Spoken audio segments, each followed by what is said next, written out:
Today, we are going to talk about stem cells and cancer. Research on stem cells provide unique insight into how cancer may develop and, perhaps, how we can stop it. But that's not the only thing, because research on stem cells cover a wide array of topics, and not all of them are related to cancer. So the first talk today is from one of the researchers at the Department of Biosciences, Ragnhild Eskeland. She will talk about what stem cells are and how they can be used in her research. So please welcome Ragnhild Eskeland.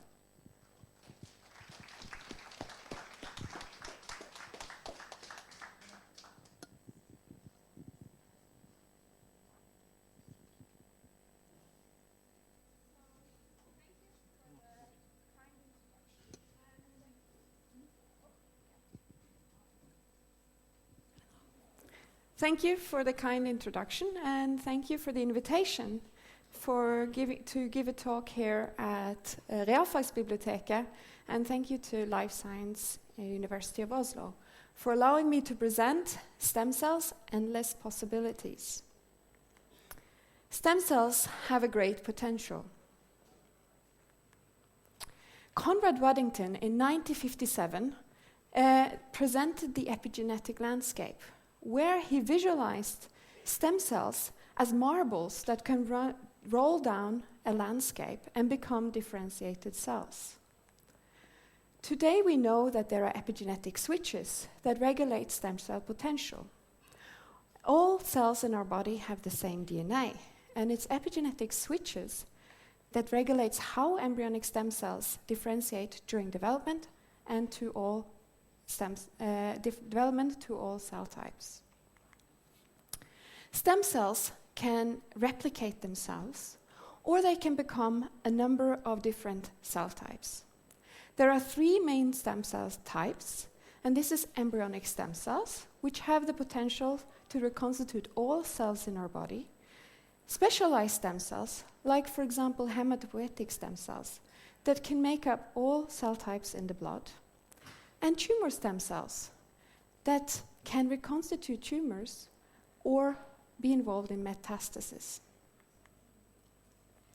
The first embryonic stem cell line was derived in the early 1980s. An embryonic stem cell is a powerful tool in the lab.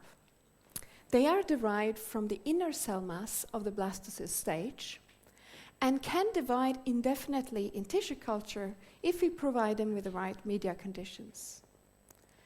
They can also differentiate into any cell type with the right conditions and factors. We use embryonic stem cells in the lab to study early development. We cultivate them in tissue culture dishes and study them as undifferentiated embryonic stem cells, or we differentiate them like here toward neural-like cells, or embryo bodies, which can become beating cardiomyocytes in our tissue culture. We use embryonic stem cells to understand gene function. One way is to knock out the activity or abolish the activity of a gene and make embryonic stem cells and study the phenotype of these, which can also generate knockout mice. And the alternative is that we knock out specific DNA tags into embryonic stem cells to follow specific genes. Here is an example of two very homologous genes where we look at the expression and in nuclei of embryonic stem cells and see that they are differentially expressed. Human embryonic stem cells were derived in the end of the 1990s. They are derived from human embryos. A few human stem cell lines are in use for basic research purposes around the world. And human stem cells provide a model for study of early human development. They are, though, less useful for therapy because they can be rejected from the patient. Is this medication safe? 8 out of 10 pregnant women use drugs during pregnancy. And most of these medications, they cross placenta. And there is a lack of long-term studies on infant neurodevelopment. So I'm part of a strategic research initiative called Pharma, where we hypothesize that our current understanding of pharmacological safety is oversimplified and that exposure to pharmaceuticals during fetal life may play a major role in neurodevelopmental diseases like ADHD. How can neural toxicity be tested? There is about 30,000 chemicals that needs to be tested for toxicity. If we were to test this in animals, this would require 10 million of them, which is unethical, expensive, and very difficult. Human embryonic stem cells provide an alternative for in vitro testing of embryo toxicity. It has been recently published by several groups around the world that paracetamol, long-term use of paracetamol in pregnancy can cause ADHD or behavioral problems in childhood. In Pharma, we are a group of people that use human embryonic stem cells to perform epigenetic studies and understand the impact of paracetamol during use in pregnancy. Here we work together with the Norwegian Stem Cell Center, Joel Glover and Hege Fradingstad, and the team in Pharma. Can the marbles move upwards? Can we de-differentiate differentiated cells? The Nobel Prize in 2012 was given to Sir John Gurdon and Shinya Yamanaka for the discovery that mature cells can be reprogrammed into pluripotent cells. John Gurdon worked on frogs, and he devised a method where he could transfer the nuclei from a differentiated cell into the oocyte and generate clones. And the most famous clone is Dolly, which was generated by Keith Campbell and Ian Wilmot. Shinya Yamanaka, he worked to identify factors that kept embryonic stem cells stem cell-like. And what he wanted was to search for an ethical alternative to use of human embryonic stem cells. What he discovered has been a breakthrough in the stem cell field. He discovered that he could change 4 epigenetic switches in differentiated cells, like skin cells, and derive induced pluripotent stem cells, which have the same potential as human stem cells, embryonic stem cells. They can replicate themselves or differentiate into many types of cells. And this has opened a whole new adventure of stem cell therapy. We can use these induced pluripotent stem cells for treatments, to repair tissue or organ, or for disease modeling. And the most important thing is that this is ethically preferred choice because you take cells from your own body to derive embryonic stem cells, basically induced pluripotent stem cells. However, we still need to understand more about iPS cells for use in stem cell therapy. Cancer is a very complex disease. The cure for cancer is as complex as the cancer itself. And cancer therapy resistance is a major problem in cancer therapy. It's therefore thought that there are tumor stem cells that can reconstitute new tumors after the treatment has finished. And we therefore need to rethink cancer therapy to get a better understanding of underlying mechanisms that promote cancer development. So, tumor is a very heterogeneous population of cells, and new development of therapy addresses to target these stem cells or these potential cancer tumor stem cells before normal conventional therapy. I'm part of an application for a Center of Excellence at the Norwegian Research Council called Center for Cancer Reprogramming. And we would like to elucidate more of these basically elucidate the changes in cellular pathways and have mechanistic studies to understand how these rewire during cancer development. And the aim is to reprogram cancer cells into non-malignant cells. With this, I would like to end, and I would like to give a take-home message. we still need to perform basic research in stem cells. And this is to provide a good stem cell therapy in the future. Thank you.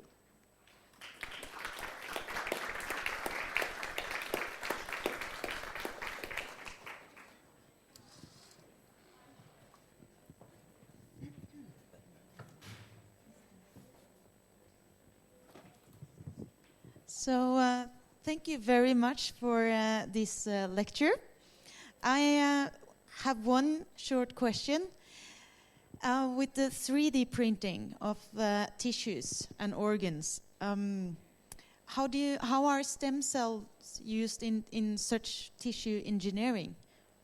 This is, of course, not my field, but I attended the Norwegian Stem Cell Conference in September, and that was amazing, because then they showed how there were several international researchers that came and presented how these stem cells are used in tissue organ printing. However, we are far from there, and there is actually this 3D printer at the Norwegian Stem Cell Core facility.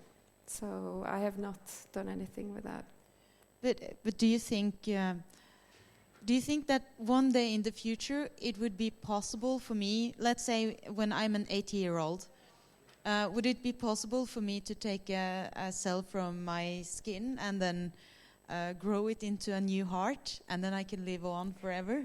Well, definitely what was discussed at the meeting was that the heart was one of the most complex structures to recapitulate. But there are stem cell therapies, for example, if you have problems on the eye, that may be earlier in the development than the heart. Thank you very much. That gives a lot of hope for the future. So we have a very small present for you. Thank you. Thank you again.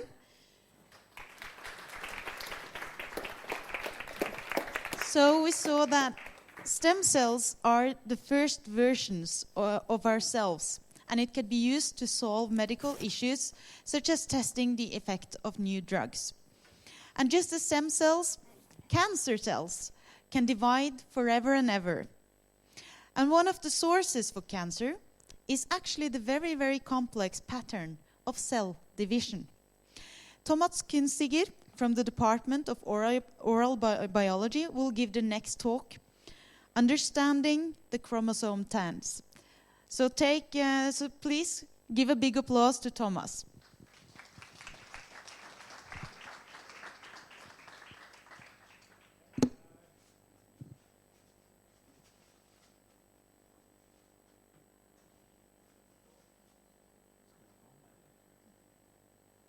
Okay, hello everyone, thank you for coming, and thanks for the organizers for giving me the opportunity to show you some of the results and some of the research activities we are doing at the dental faculty.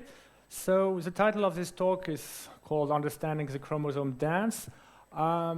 It has pretty much to do with cell division, and so I will try to show you that the chromosome dance is actually related to cell division. And I just want to take a few minutes to explain to you why cell division is so important. Cell division is indispensable to life, and this is basically derived from the cell theory, which was proposed as early as 1939 by these two German guys, Theodor Schwann and Matthias Schleiden, and they came with a series of propositions. And basically, you can resume them to the fact that cells are really the basic unit of life, and all living organisms are built from cells. And then in 1854, another guy called Virchow came and added another axiom to this cell theory proposition. And he said, like, all cells arise only from existing cells. So if you want to create new cells, you have to start from existing cells. So that's why cell division is really fundamental for this process.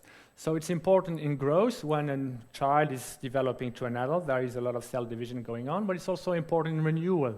That is, it's also important in adult tissues for renewing some of the cells you have in adult tissues.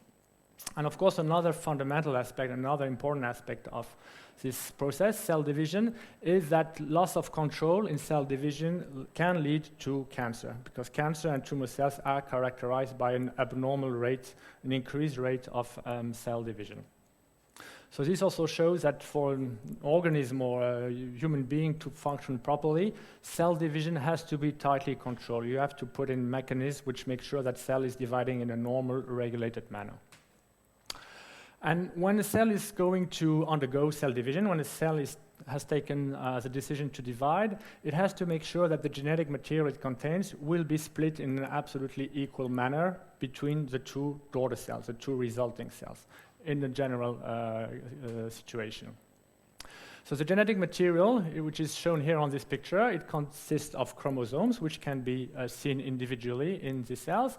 And these chromosomes are all gathered into this structure here, which is a sphere, which corresponds to the cell nucleus in eukaryote cells.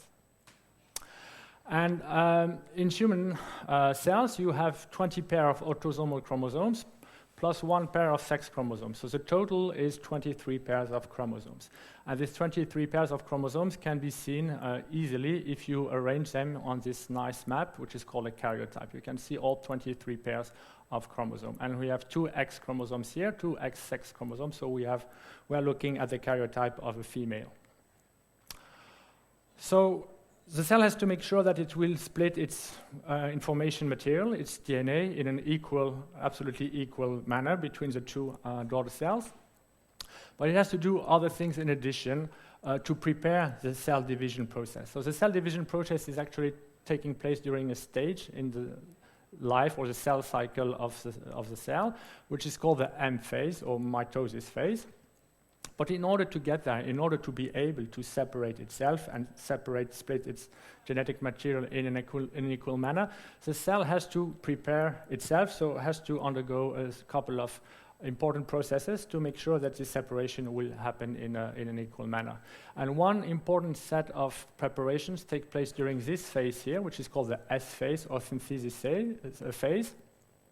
And that's the phase where, for example, the genetic material will be duplicated. Because if the cell is going to split its genetic material in two in an equal manner, it has to duplicate its genetic material before in order for the equal splitting to happen.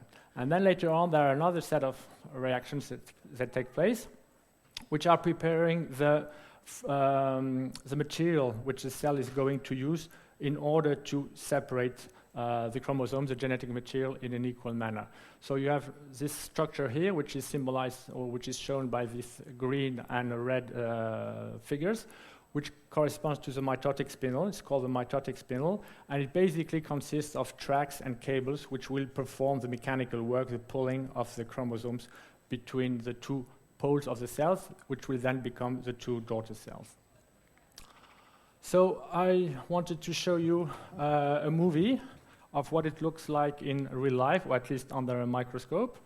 So this is exactly what I've been talking to you before, and this corresponds really to the chromosome dance, which I alluded to in my title. So in the beginning of the movie, which is actually in a second now, this is the beginning. You have all the chromosomes, which are dancing around, and they are still all kept together. So the separation, the division has not taken place yet.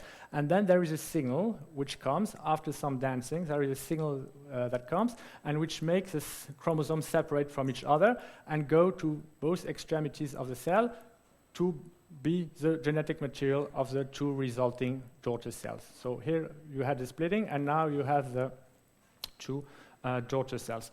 So this is a situation which happens normally when everything is going fine, when everyone is happy. We are looking at a protein which is called ACAP95. The name doesn't really matter at this stage. And we try to understand the role of this protein in this process, in this cell division process. So one approach we used was to knock down the presence of this protein in cells by using a technique which is called small interfering RNA. So we use small RNA oligonucleotides, small RNA molecules, the result of which, when applied to these cells, is to take down all protein or almost all proteins that you have inside the cell.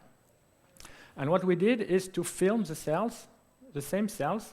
So what you are looking at here are the same cells which have been knocked down for this protein.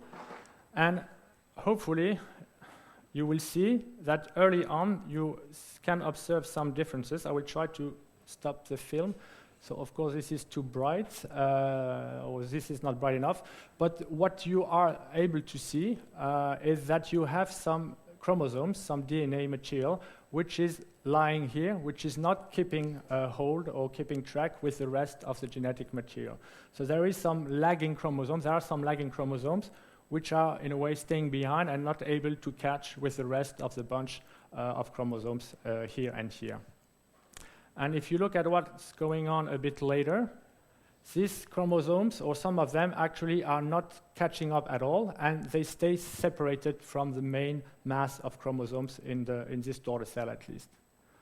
And this is something which has been observed before. So this phenomenon, which is called lagging chromosome, has been observed before, and it's been shown that these chromosomes, if they are too much delayed, they will never be able to catch up. And when the cells exit the cell division process and become like normal cells like we are used to see, they will actually form their own structure, their own micronucleus structure. So they will actually reorganize an envelope around them and stay separate from the main nucleus, which contains most of the genetic material. So this is a series of still pictures, which is exactly showing you the same thing. You have a normal cell division in cells which have this protein ACAP95, and you can see that the separation is taking place normally, and you end up with two daughter cells which are looking normal. However, in these cells where we have removed this protein, ACAP95, you see that there are these lagging chromosomes here, and that after some time, these chromosomes are not able to catch up, and they form their own structure by themselves. And this is quantified actually in this figure here. So in the absence of our protein, our favorite protein, ACAP95, we have a great proportion of cells, close to 50% of cells, which are showing these micronuclei, so these lagging chromosomes leading to micronuclei. So we think, and I have not really developed this aspect for this talk, but we think this phenomenon, when it's taking place such as here, in an abnormal manner, this phenomenon can have a huge impact for development of cancer, because cancer is usually associated with gain or loss of function of specific genes. And what happens in these cells, if they, like here, lose this chromosome, because it's not part of the main nucleus, they might lose it after some time, then this will lead for these cells to a loss of genetic material and a loss of important genes, some of them being implicated in cancer development. So I think I will stop here. I will just acknowledge the people that did the work. So this work was done while I was still in the lab of Philippe Collas at the medical faculty. By these two students. We collaborated with the proteomic platform, and I would finally like to acknowledge our sponsors. Thank you.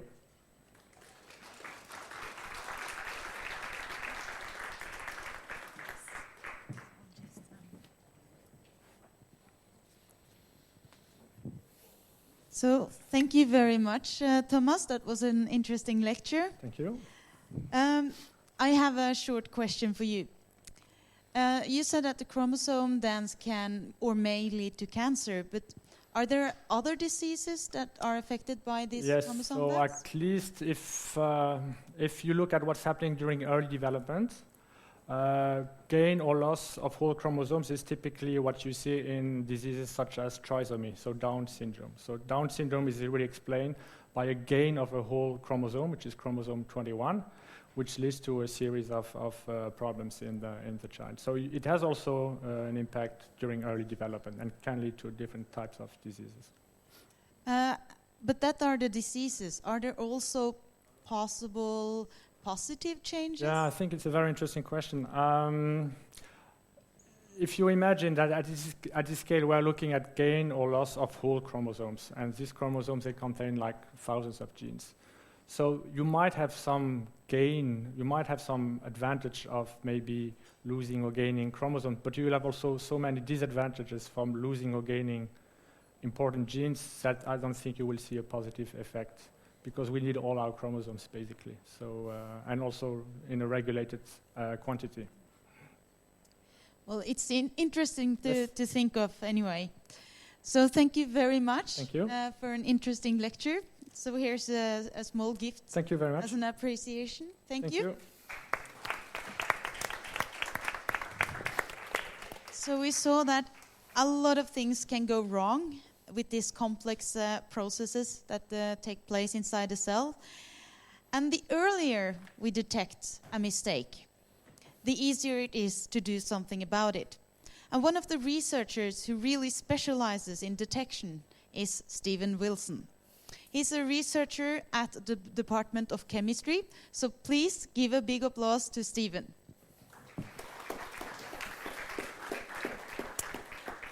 Thank you very much. Can you hear me? Yes.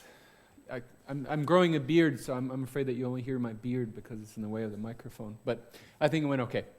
So I'm going to be talking about some novel technologies for analyzing stem cells or cancer stem cells, but also limited samples or biosamples in general. And thank you for the introduction and the invitation.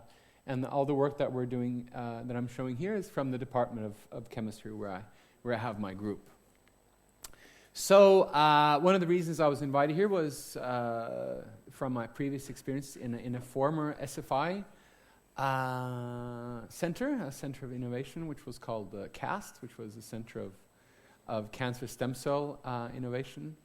And this went on for about 8 years. But I'm continuing on working with cancer and cancer stem cellness, etc., but also particularly more now in a diagnostic framework. But still, I would like to say some stuff that we were doing in this center, that we were addressing the notion that cancer can have a sort of stem cell type of factor in it, and we were developing novel therapeutic approaches to address cancer, which then focused on the stem cellness in cancer. And there are certain signal pathways that are related to stem cellness in cancer. For example, the Wnt signaling pathway or the hedgehog signaling pathway. So signaling pathways can be cascades of chemicals that tell your body what to do and what not to do to grow thumbs or eyes, or if things go crazy, then it might be associated with developing a cancer. So signal pathways are center in both healthy development, but they can also play a major role in diseases as well, such as cancer. So our group was a part of this and continues to work with this, is to develop tools for analyzing cancer cells, and often with a focus on the above-mentioned pathways, looking at proteins or metabolites, etc., that might affect or be a part of pathways such as the Wnt or the hedgehog signaling pathways. Because we want to analyze these, we want to see if proteins are present, are mutations present, etc., because this can give us a clearer picture of what's going on in the cell, the stem cell, the cancer, and if there's something you might be able to eventually do about it. So I'm an analytical chemist. So what I do is I measure stuff in stuff. That's my job. So an analytical chemist might measure like drugs in a blood sample from someone who's been accused of doping, or you might analyze like a biomarker in urine if you're looking for a certain disease. It can be all kinds of stuff. You can be looking for pollutants in the ocean, for example. That's also analytical chemistry. So you can do all of these different things with many of the same techniques. But for stem cellness in cancer, you might often get into trouble that you have very small samples, just teeny-beeny samples. That's the technical term. And and these samples, I mean, you don't have an ocean of stem cells, right? They might be complex. You might be looking at thousands of proteins or metabolites, etc. And the compounds of interest, the stuff that you're looking for, they might be present in really low amounts. It's kind of like looking for the needle in the haystack. I mean, if you have proteins that are present in picogram or femtogram levels, that's almost nothing. But still, it can really make a difference for like diagnostics to be able to see these proteins, etc., in the body or blood or whatever. And another thing that I want you guys all to remember is, how are you sure that you're actually measuring what you want to measure. Because when you do your experiments and you think that you're looking at the protein that you want to look at, make sure that you are, because in any analytical technique, there can always be some kind of trouble with the assay. So be critical about what your graphs and colors and beautiful pictures are telling you. Be nice and critical about it. That's really important for science, because there's trouble all over the place for interfering compounds, etc. So, all right. So what we do is we use something called liquid chromatography and mass spectrometry. Many of you might have heard of some of these techniques, perhaps especially mass spectrometry in, for example, proteomics, etc., where you're looking at thousands of proteins and stuff like that. But usually when you hear the term mass spec or MS, then there's usually a separation system before it, like liquid chromatography. Liquid chromatography, it kind of works like gel electrophoresis, where you can separate, protein bands, or even flow cytometry, where you can sort of sort different compounds.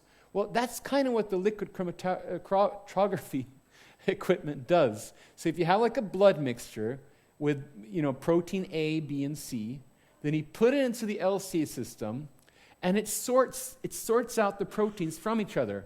So then the proteins could get into the system one by one, so that the mass spec can give you sort of a fingerprint of what you're looking at, and that fingerprint can tell you what your compound actually is. So mass spec, it sort of works like a weight. I mean, if we're going to weigh, everybody of us individually on a mass scale, we couldn't stand on the scale all at once. We have to go each and one every time to be measured. That's how mass spec works. You have to take one thing at a time, and that's what I do. Now, there are problems with regular LC-MS, because this sorting of the compounds, it's not perfect. We need to have super duper high resolution for our complex samples. And sensitivity is always an issue. Like I said, we don't always have the luxury of having oceans of sample like the environmental chemists do, right? Because this is not a luxury we can afford. We can't have a patient take a spinal tap and say we need 2 more liters. We have to have a couple of microliters for each assay or whatever. So we have to have systems for small samples. So what we do at the Department of Chemistry is we develop microfluidics separation system, which we couple to mass spec. You see, usually that sorting system I was telling you about, LC, these are usually columns that are like several millimeters wide, and you put in the sample in there, and then it gets all diluted, and the mass spec might not see it, because especially if the sample is really small. So what we do is, instead of having these big columns for it, we make these tiny columns like these capillaries here. The outer diameter here is, well under 1 millimeter, and if we zoom in here with an electron microscope, then here you see the hole where the samples go in. Let's zoom it in more. And this is a 10 micrometer hole here in the capillaries. This is where the samples go in and get sorted before entering the mass spec. 10 micrometers, that's 100 times more narrow than the regular stuff. And that makes us be able to see really small samples. And in addition to introducing to the mass spec, our microfluidic systems, they prepare the sample for us. I just can't stand standing in the lab working manually. I want robots to do this stuff for me so I can be on Facebook or whatever. I'm just kidding. But my point is that we have these systems that when we're looking at proteins, the proteins chop up the proteins into peptides and then get put on our narrow columns before mass spec. And this happens automated and with robots. So we don't contaminate it. There's no danger of losing sample, etc. And with that, we can do really sensitive analysis. This is 10 nanograms of a sample of some colon cancer extracts. That's really small amounts. This is just a couple hundred cells. Usually for these types of analysis, we need several millions of cells. But still, with these small amounts, we can see signature peptides of proteins such as axine-1 or APC or tankerase, etc., which are really a part of the Wnt signal pathway. And you get really nice and sharp peaks with these really narrow columns. And we can also do this stuff not only with proteins, but also with metabolites. We can look at a cholesterol variant, just 25 attograms of sample. That's 100 times better than anything else that's been measured in the world for these small samples. This is, by the way, a compound that affects the hedgehog signal pathway, also very relevant in cancer. So my conclusion is, small microfluidics help us look at really small samples. The figures I've shown here now are shown in this PowerPoint, and they can be found, and you can read them for free online because they're open access, and you can also take the figures and you do whatever you want because they're open access, so there's no copyright stuff or anything associated with that. So thank you for your attention.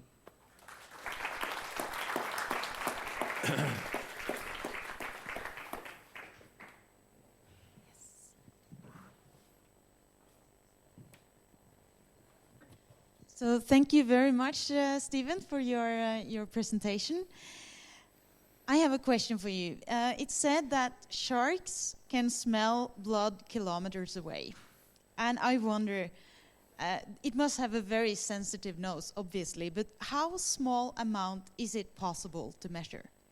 Well, I mean, with the stuff we're doing here, then we can take just a small part of like a sugar cube, for example, and you can put that in Sognsvann Lake, and then you can see that, you know. So these are really sensitive assays. But in addition to being sensitive, they give you confidence in what are the actual compounds that you're looking at, and that's important. It's important that we are really conscious about that. The signals we're getting is from the compounds we want to see, so that we don't make mistakes about that. You can get in trouble if you do that. So yeah, that's my second question, kind of trouble you could get into. Because imagine that if I gave someone a hug, and then 2 weeks later, that person killed someone, technically. Because you gave them a hug? No, not because of that, but they just do it. And then I'm blamed because the police uses your techniques and then find my DNA on the murder. Yeah, on the crime team. Is that possible? Well, I mean, you know, there's all kinds of trouble you can get in with analytical chemistry. Like like last year, it looked like everybody in Oslo was getting chlamydia, right? I mean, everybody was going home to their wife and say, "I got chlamydia," you know. But what's happened was that one person got chlamydia, and then the tests. That the chlamydia bled onto the other samples, and it looked like everybody was getting it. That's a technical question, but what you're referring to is that you probably won't get into trouble with it, because I was talking with a judge about this, actually, and there's one thing about the scientific approach, but then you also have the law approach, where you have to look at things into context. So I think you'll be fine. I think you can hug people if you want to, because they have to look at the evidence in a context. Basically. Okay, so I don't need to be afraid of hugging. Not if they're I think if you're afraid so if you think that the person you're going to hug is a potential murderer or a mass murderer, then you might not want to have social interactions with that. But that's a part of the sociology course. That's another topic. Yeah. Yes. Thank you very much. If you have colleagues that might be interested in these talks, please share the link to the Science Library YouTube channel. All the talks will be made public in a short time. And on your way out after this Science Library lunch, I would advise you all to try to say hello to one new person. Because part of the initiative, Life Science Initiative, is to actually find new collaborations across different disciplines in science. So I would advise you all to just say hello to one new person. Maybe you make a friend for lifetime. Let's hope it's not a murderer. And then, I hope to see you all again in the Life Science lunches after Christmas. Thank you very much. Tusen takk.